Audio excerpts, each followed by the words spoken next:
buhay ng duty ko pa lang namin ngayon ay Royal Commission. So, always Royal Commission yung duty ko.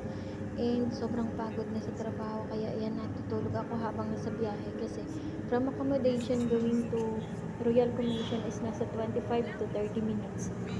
So, ayan. And syempre yung dropping ko is pang 20 plus pa. And matagal pa yan.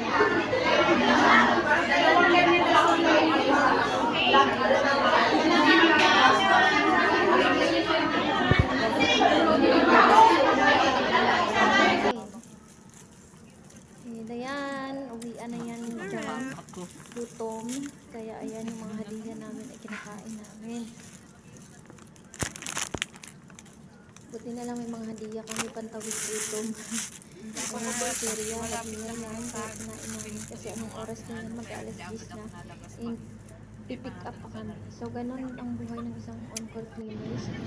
Sobrang pagod dahil sa biyahe sa dropping 2 hours and pick up 2 hours sa umaga, sa gabi naman 2 hours, 2 hours. So, yan yung duty ko sa hapon, yung sinutihan ko, yan, kadumi yung CR nila.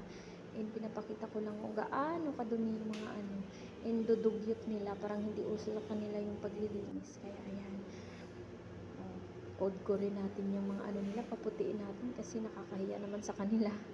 O di ba ganun kadumi yung nila. Parang ilang taon bago kumukuha ng cleaner. So, napakadumi.